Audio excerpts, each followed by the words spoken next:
let me start, Professor Marandi, with what has happened yesterday. Many people were arguing that the agreement is going to be announced between the two sides. Donald Trump is preparing for that, and then Iranians, even we had Donald Trump tweeting or posting on his Truth Social about that he's going to lift the blockade in the Strait of Hormuz. Nothing of that sort happened. He made a lot of comments in that post. And what was happening yesterday, and how close it was to reach some sort of or announce some sort of agreement? I don't know. I mean, it's Trump, and we don't know why he says things and what will happen afterwards. There was no final text when he made that truthful post, when he posted his comments. And yet, in certain respects, they were close. I mean, there has been progress, and the things that the Iranians have announced, and I've also posted and I've discussed, those are all more or less agreed upon. And yet Trump keeps making statements that contradict those agreements or the texts that go back and forth. But even after he makes these comments, like he did a few days ago, still the American texts that are sent to Iran are different from what he says. So I don't know about today or since yesterday, but in the past when he made comments that went against what was being discussed through the messages going back and forth, because there are no negotiations. There are no direct or indirect negotiations. They're all messages, like written messages that go back and forth. In the past, he made similar outlandish comments saying he won't do this, he won't do that, Iran has to do this, and so on.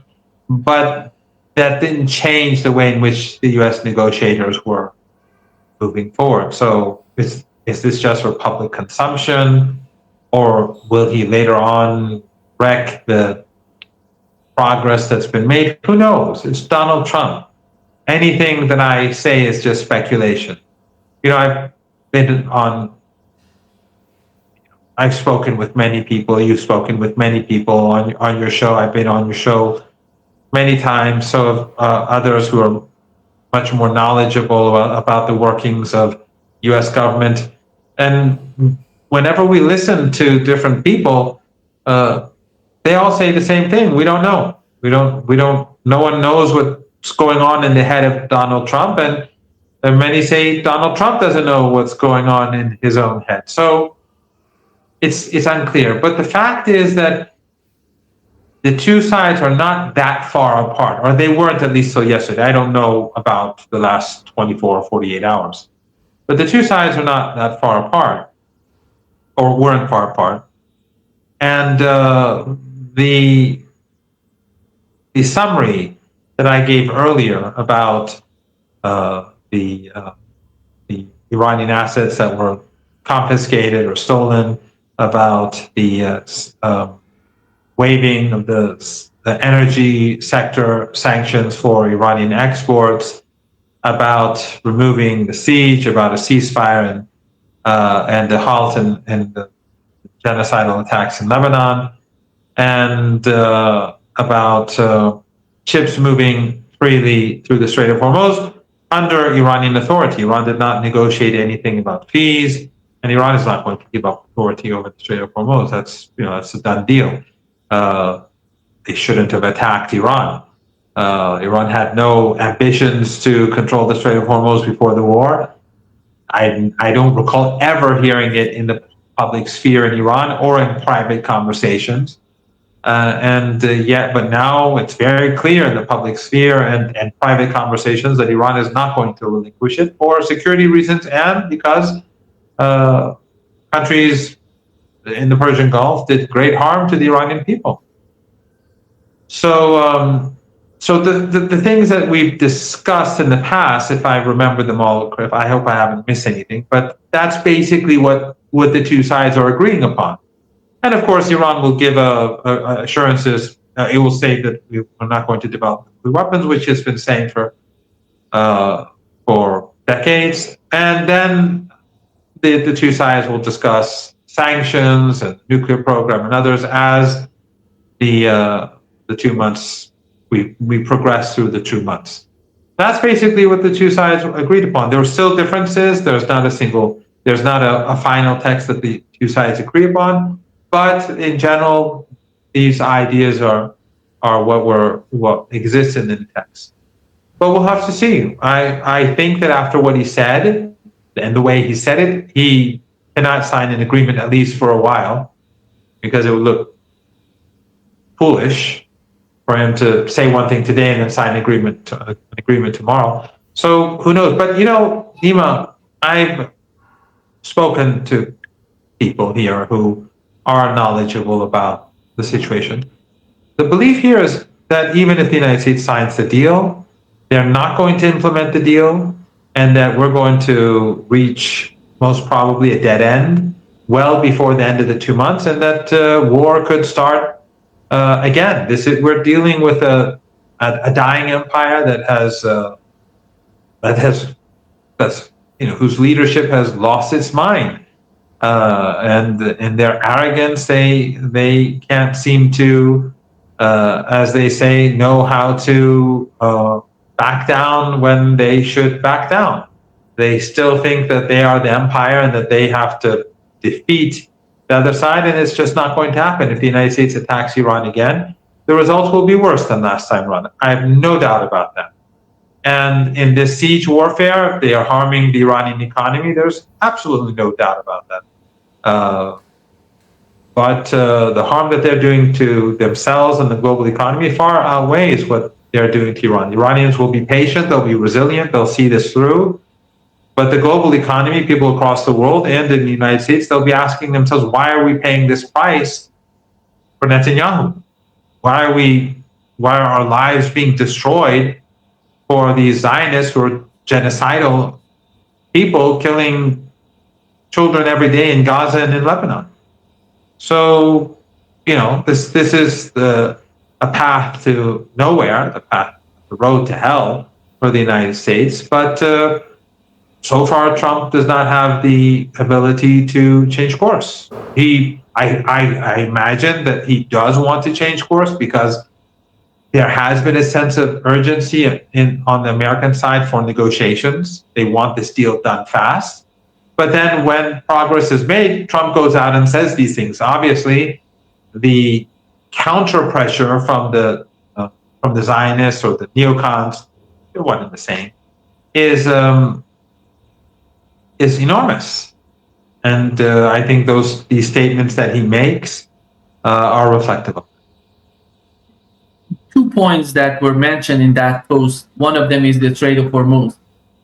For many people who are arguing, and the argument, by the way, on their part is that this is international waters. And I don't know are they defining that?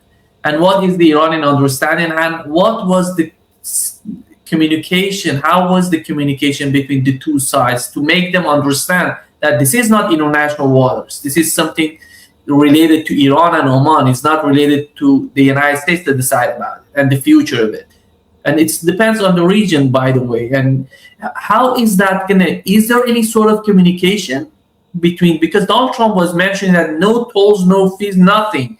They have to open up the Strait of Hormuz. Well, Nima, first of all, international law doesn't mean anything. When Trump murdered those 168 kids, those little girls in Minab, where was Iranian sovereignty? Where was Iranian airspace? Where was Iranian territory important for the United States or the Zionist regime? Where was it important for the EU? Where was it important for the British or the Canadians or the Australians or New Zealand? All of them supported the United States. None of them condemned the United States. They all condemned Iran. Iran was the victim. During the 12-day war, it was the victim, Iran was condemned. During this war, Iran was the victim, Iran was condemned. So international law means nothing. It only means something when it suits their interests, but not the other way around. Whereas international law, as a genocide is taking place in Gaza, as the Israeli regime is slaughtering kids day and night in Lebanon, there's no, international laws meaningless. These are just empty words now. They meant something at least before, not that much, but still it was. But now we're living in the jungle, the jungle created by the West. International law, which they created, they dominated, they designed it in a way which benefited them rather than us. Now in their decline, they feel that it's not working for them, so they're saying no more international law. Mask is off, and human rights and human equality, all that has been thrown out the window, and these regimes are being as ruthless as possible. So that's one thing. But the second is that it's clear that the Strait of Hormuz is not wide enough to be international waters. These are territorial waters that are between Iran and Oman. And in the past, Iran never, as I said earlier, showed any ambition to do anything about it. But after this war, that changed. I mean, the West, whether they want to call it international waters or an international trade route or not, they should blame themselves for allowing this situation to take place. I mean, Trump and Netanyahu have caused Iran to take control over the strait and impose its sovereignty over its own territorial waters. That's what has happened. Iran has not signed any international agreement or is not a member to any agreement that prevents Iran from being able to extract fees for countries to pass through its territorial waters. So, but the bigger point is that, international law, when they're trying to destroy our country, I remember when, after a few days, when it was becoming clear that Iran was not going to lose the war, and it was gradually becoming clear that Iran was going to win the war, I think a journalist from, I don't know if it was the BBC or Sky News, one of these mainstream Western media outlets, said to me, asked this question and then said, but these are international waters, sort of with indignation. I was saying, you're waging a war on us. Your overlord is bombing our cities day and night, and you're trying to teach the Iranians about international law. This whole war is an affront to international law, to human dignity, to morality. But that's, in their arrogance, they don't see the irony of what they say in what they say.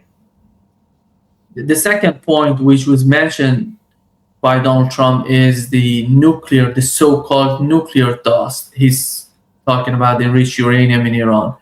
And he wants that to be, he wants Iran to send that to the United States. And it seems that from what we've heard from the Iranian sources, there was no mention of this in the Memorandum of Understanding. That was that document that was supposed to, both sides have agreed on, and they were supposed to announce it. And what do we know about that? Well, you're right. I mean, the Iranians in this document will state that we will not pursue nuclear weapons, which is not new, and that this and other issues will be discussed after this deal is implemented. And of course, what are the other issues? They invaded the country. They killed thousands of people. They destroyed our infrastructure. What about compensation? In addition to that, and more important than anything else, the sanctions. They've imposed sanctions on every aspect of Iranian life. So those sanctions have to go. So we have more to put on the table than the Americans. They want to negotiate about the nuclear program. Fine. We'll be negotiating about a lot of things. and the Americans will have to deliver. And if they can't deliver, then they shouldn't expect us, the Iranian side, to deliver anything. We did not carry out aggression. We did not violate international law. If Iran wants to enrich uranium at 99.999%, it can do so in accordance with international law. It's Iran's right. So there's nothing that the Americans can complain about. Of course, the Iranians have, from the very beginning, the Iranians enrich uranium at 60% for a reason.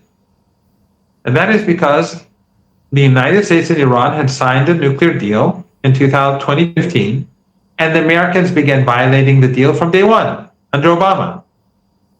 And as they violated the deal, the Europeans violated the deal with the Americans. When the Americans would, Europeans would implement those sanctions. All of these were gross violations, and it got worse and worse and worse till the last day of Obama's presidency. He was doing Iran no favors. It was not a good deal for Iran because he was cheating Iran. And that's why the Iranians are negotiating in a different style this time. They're saying that you have to show, we have to see you give the concessions. We have to see the benefits of your concessions before we reciprocate. Not like last time around where we did everything and you did nothing and you cheated us. This time around, we have to see the U.S. actually implement its side of the bargain, implement its commitments. But back then, that's what Obama did. Then when Trump came, he did the same, and then he exited the deal, as we all know. And then what did the Europeans do? They obeyed Trump. They were violating all of their commitments. And Iran waited for 2 years before fully restarting all those elements of the nuclear program, all those aspects of the Iranian nuclear program that were shut down due to the 2015 deal. They waited. And so after 2 years, the Iranians restarted their program in full, and then they began enriching uranium at 60%. Why? Because they wanted to put pressure on the Americans and Europeans to go back to their obligations, to abide by their obligations. So there was a reason why Iran did this. Iran did this because the other side was violating the deal. But they pretend as if Iran enriched uranium at 60% because it wanted to build a nuclear bomb. No, that was never the intention. It was a direct response to their gross violations of their commitments. So they have no one to blame but themselves. Do you think the difference continues on the frozen Iranian assets as well, or there is some sort of understanding, between the two parties on that issue? I can't say for sure right now where things stand. And after Trump spoke yesterday, I don't know if what sort of communications have been going back and forth since then. But as I said earlier, there was a broad agreement about a deal. Now, for the Iranians, the financial issue, which is stolen Iranian money, it's no gift. And when Trump spoke about Trump giving $1 billion or $1.9 billion in cash Iranian, he wasn't doing Iran any favors. That was confiscated Iranian money. That was stolen Iranian money. Which is against the international law, by the way. Of course, yes. I mean, it's not as if they pretend as if they're giving us gifts. They steal our stuff, and then Iran forces them to give a bit of it back, and then they pretend as if they're doing us a big favor. And this is the money of the 90 million people. But in any case, I don't know where it stands right now, the tax, where things are, but the Iranians, a key issue for the Iranians is the transfer of Iran's wealth. Because the Americans, as we've seen so many times, they'll write down something on paper, but then they won't implement. So the Iranians are saying, look, we don't want to go we're not going to accept, again, the United States writing something down and then saying, oh, we couldn't do it for this legal reason or that technical reason. So the Iranians want to make sure that the Americans, as I said earlier, that they carry out their obligations. So there are two problems, major problems. One is we have to see if the Americans come to an agreement, because Trump, every day he says something different. And what he says is very different from what his negotiators are writing down on paper. At least last time I heard. And the second is, of course, the issue of implementation. The Americans have a very bad history when it comes to implementation. They're deceitful, they're dishonest, and it's not just Trump. Different administrations have always been that when it comes to Europe. I have never seen one of the main negotiators of the Iranian side putting out any statement like what we learned from the head of Iranian parliament yesterday, what he posted. 3 points in that post. One of them is we seize concessions, not through dialogue, but with missiles. In negotiations, we merely make them understand.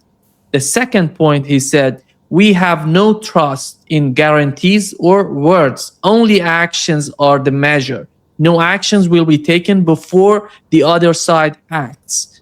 And the third point is the winner of any agreement is the one who is better prepared for war from the day after. This is I have never seen such a strong statement by an Iranian negotiator. We're not talking about IRGC and the commanders of IRGC talking about the situation. We were talking about the head of the Iranian delegation that went to Islamabad to negotiate and talk with American people, to American delegation. And what is happening that Iran has reached to this point, that they need to be prepared. They know that the war is coming. They know they're prepared for the day after. And they don't see any sort of reliable or meaningful negotiations between the two sides. Well, Nima, Ayatollah Khamenei, before his martyrdom, has always been telling Iranians that you're strong, you're powerful. He was always very confident about the capabilities of the Islamic Republic of Iran and the entire axis of resistance. And he created a generation, or not multiple generations, of people who had that confidence. Not everyone had that confidence.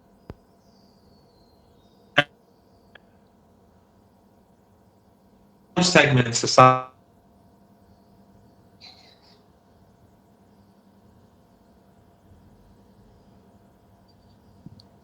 Yeah, it seems we've lost Professor Marandi. Let's see if he's going to get back. Yeah. It seems that he's out. Let me just... Yeah, he's going to be back. And I think this is a sea change.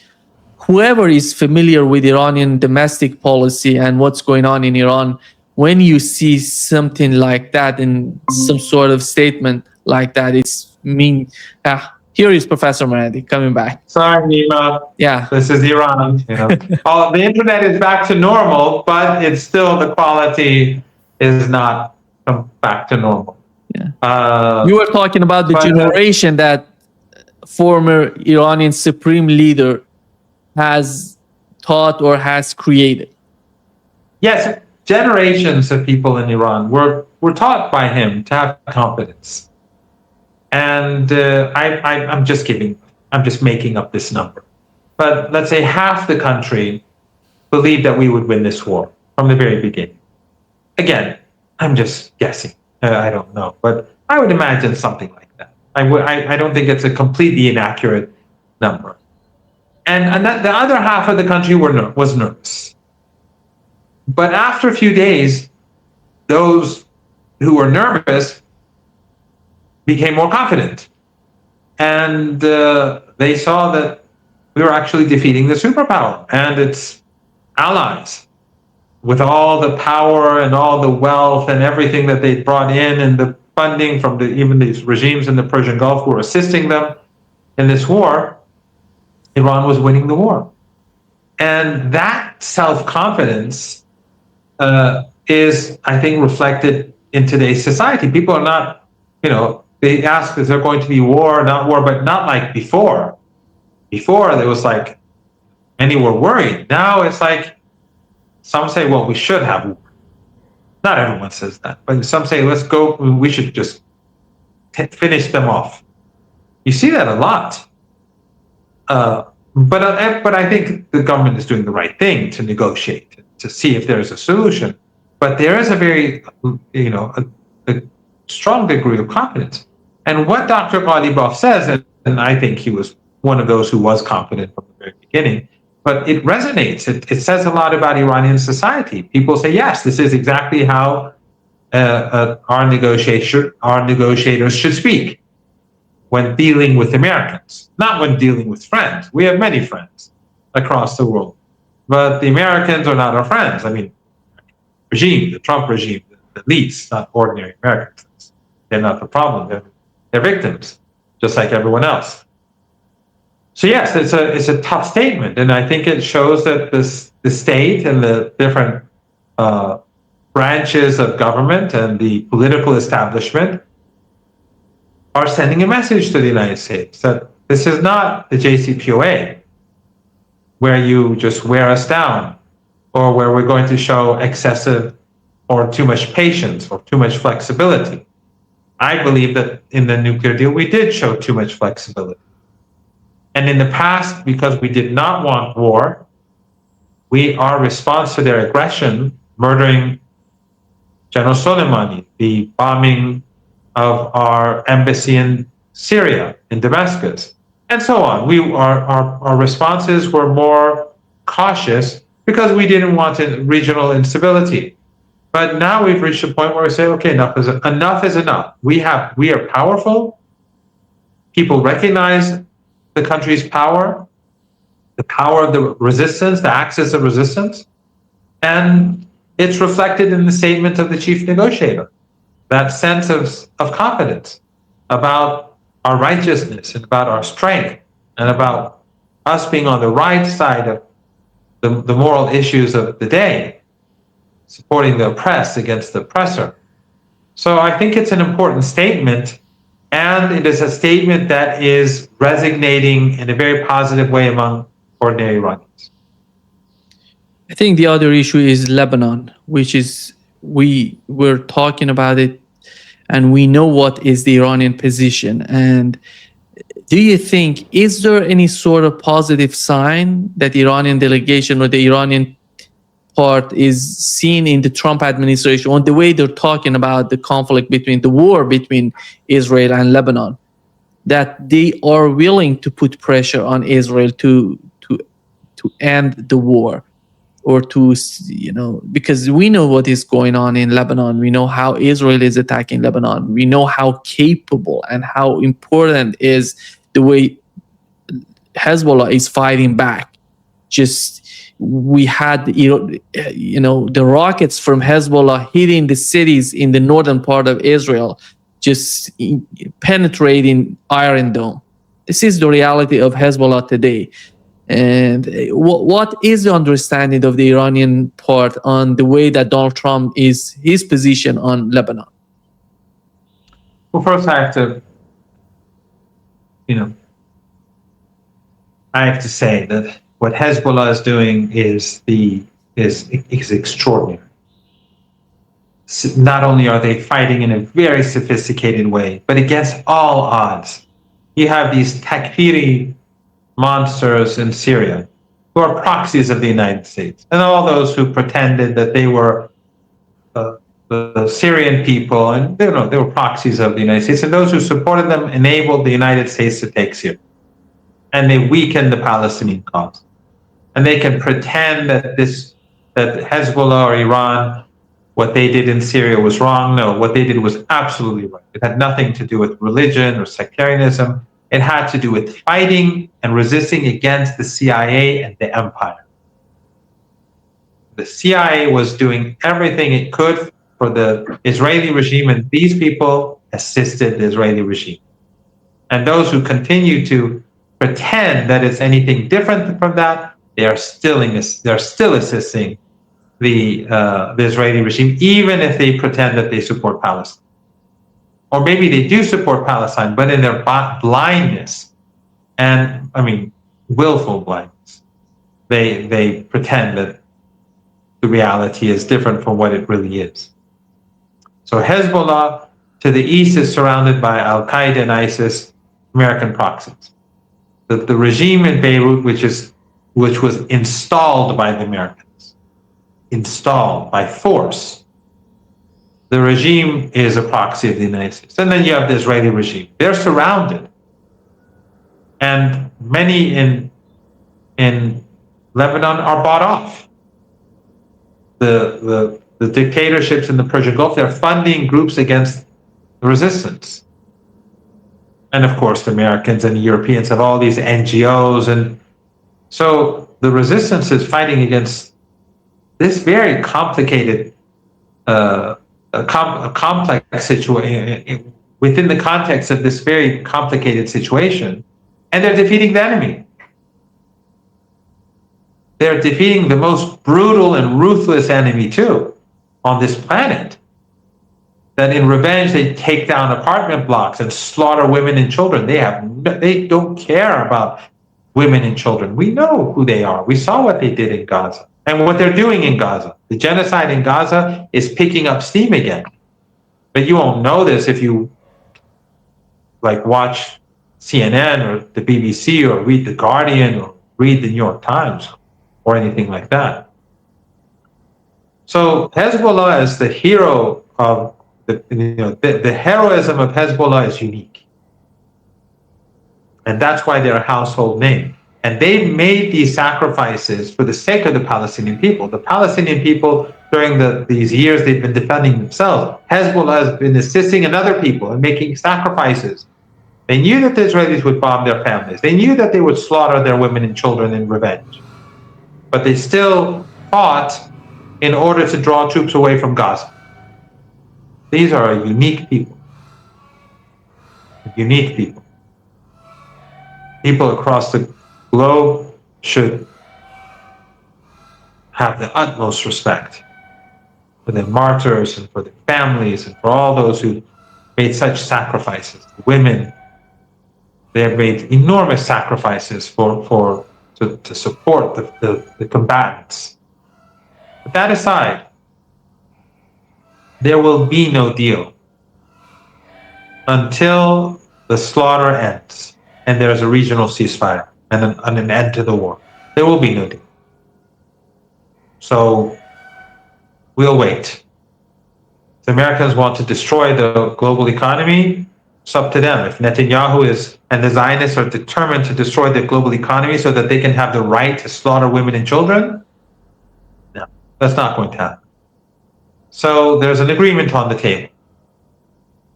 Already Netanyahu has blocked it once, because after the 39 days or so of fighting, when the Americans lost the war, and we had a ceasefire, it was agreed that Iran would allow ships. Remember, again, I've said this before, the Strait of Hormuz has never been closed. Ships that belong to countries that were not waging war against Iran or were not complicit in the war were always allowed to pass through. So only those regimes that were assisting in the assault on the Iranian people, whose ships were blocked, only their ships were blocked. Kuwait, the Emirates, so on. The Europeans, whoever. But in the ceasefire agreement, the Iranians were going to allow those ships to go through. And Netanyahu blocked it by carpet bombing Lebanon. So this was 50 days ago or so. Yeah, 50 days ago. Imagine what the global economy could have been right now, where we could have been, where people across the world could have been if Netanyahu had allowed it, if the Zionists had allowed it. But Trump, being a weak and feeble leader, and totally corrupt, and I'm sure compromised. I mean, I can't imagine really him being compromised, not being a part of the issue, the problem. But in any case, because of these people, the world is now suffering immensely. And unless the Americans accept and enforce a halt to the genocide and accept a ceasefire and an end to the hostilities, then there won't be an agreement. Not only for moral considerations, not only because the people of Lebanon deserve to live. I mean, what the Americans want and what the West wants and is that Iran says, let them, you can have your ceasefire and you can have your ships leave the Strait of Hormuz. The Iranians can do trade, but let the Israelis slaughter the Lebanese. No, that's not going to happen. This shows how morally bankrupt the West is, Western elites. Utterly immoral. But beyond that, there's also another issue.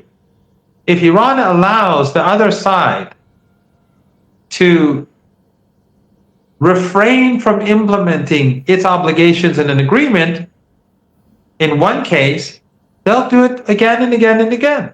If the Americans think that, okay, the Iranians have set like these 5 conditions for the Strait of Hormuz to be open, let's not do number 1. Let's not implement number 2. Let's not carry out our obligations in number 3. If they do it and they get away with it, then they'll go on and say, well, let's do another and another. Let's keep violating the deal and see how much we can get. So the Iranians, and this is what happened in the JCPOA. This is exactly what happened in 2015. The Iranians carried out all of their obligations because they abide by their commitments. And the Americans under Obama, not Trump, Obama cheated Iran every step of the way. And the Iranians, President Rouhani was too cautious, and that only made things worse. Now the Iranians are saying, no, we have a deal, you abide by that deal. You don't abide by that deal, we don't have a deal. So that's why, as I said earlier, there's a widespread belief in Iran that among people who are involved in the decision-making process, that even if an agreement is signed, it doesn't mean an end to the war. It doesn't even mean that it'll last for 2 months. It could fall apart in 2 weeks. That's where we are now. Yeah. We know that they hit those 2 speedboats, and then they attacked somewhere in the city of Bandar Abbas, which was responded by Iranian on the attack on American base in Kuwait, air base in Kuwait, which was initially they said that they intercepted the missile.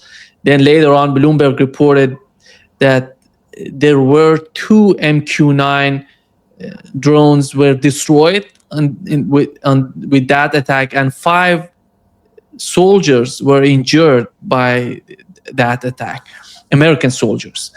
So do you think that with the blockade, we had the military advisor to the Supreme Leader of Iran, Mohsen Rezai, saying that this is the 3rd time the United States is betraying the negotiation, the talks between these 2 sides, which he is mentioning, he basically is talking about the blockade.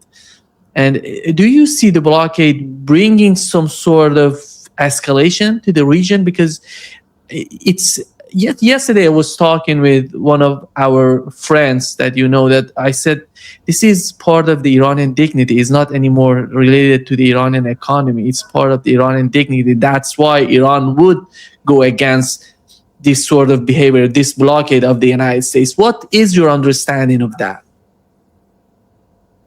Well, first of all, even Bloomberg, we should take anything that they say with a big pile of salt. And and throughout this war, they've been lying. They're always intercepting the missiles and drones, and then after the war, we learned that everything's been destroyed. But all the missiles and drones were being intercepted. So it's all deceit. And even when Bloomberg says 2 very expensive drones were badly damaged or destroyed, and 5 soldiers were injured, you can imagine that it was probably a lot worse than that. But for the Iranians, you're right. I mean, again, this is something that we discussed a couple of times in the past. The Iranians are very like Hezbollah. The culture of resistance and dignity and not and rejecting humiliation is very strong in Iranian culture. In a couple of weeks, we're going to pretty soon from now. It's going to be Muharram, the month of Muharram, and in the month of Muharram, Imam Hussein, the grandson of the Prophet, the Holy Prophet, was martyred in Karbala, and his sister and his companions. And we know the story. People, they should read about it, not from Western sources, but and they'll understand where this resilience comes from. And Imam Hussein, his rejection of any form of humiliation is something that resonates among all Iranians. I mean, you're Iranian, you know that in Iran you have people who are not religious. They drink and they dance and they just. But even when it comes to Ashura and Tasur, almost all of these people too become a part of all the ceremonies and the events on the day before and on the day of Tasur, the 9th, and on Ashura, the 10th, where Imam Hussein was martyred.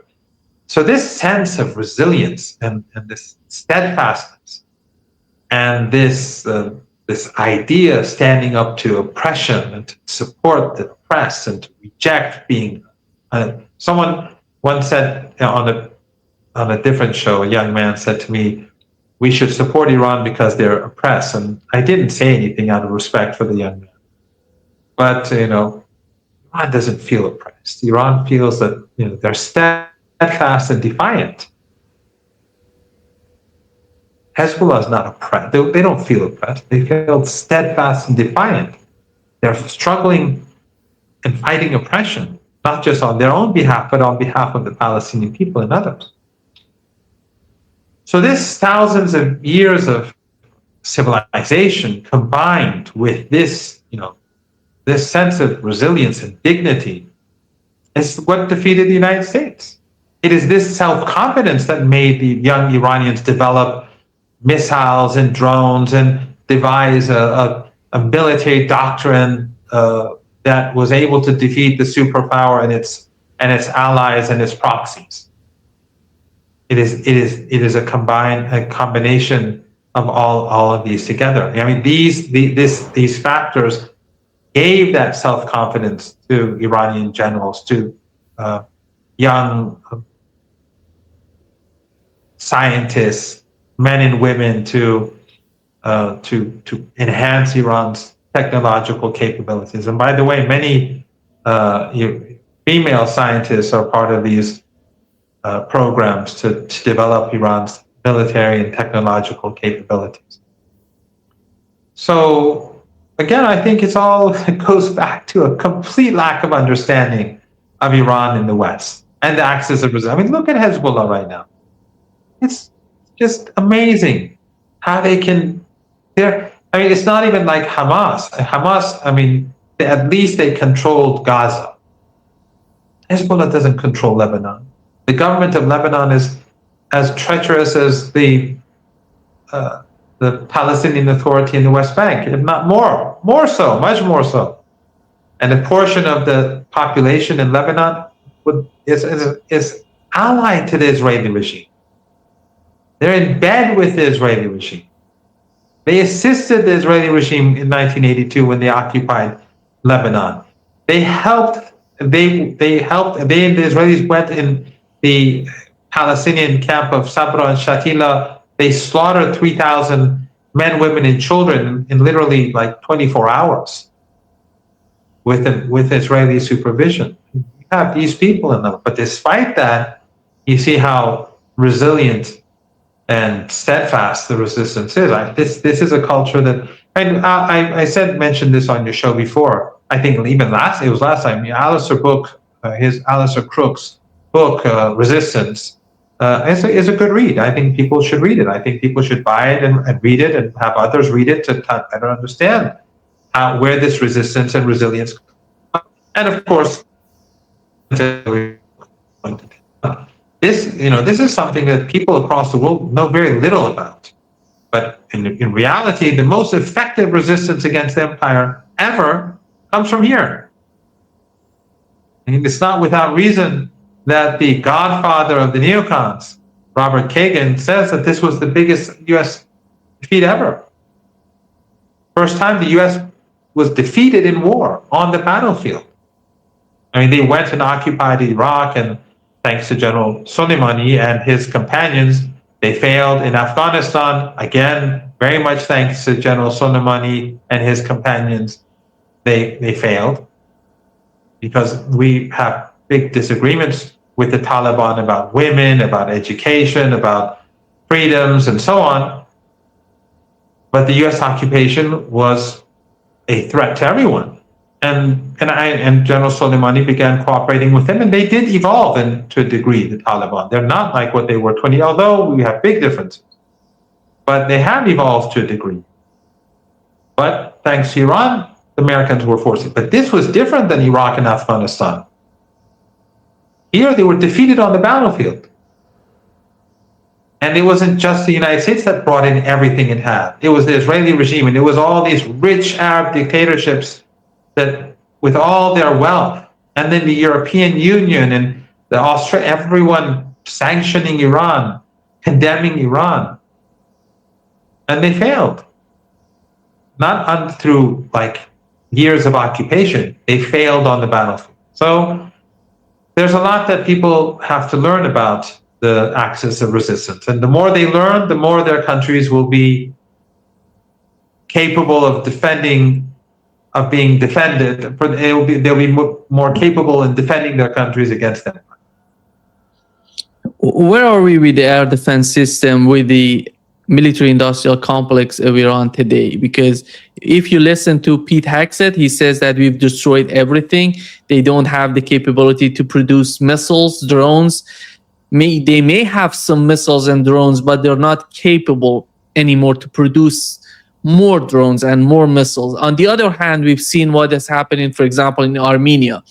Recently, we've seen Iranian air defense system Majid being shown in one of these parades in Armenia, marches of the army in Armenia. And the other point was the Su-30 jets in Armenia being,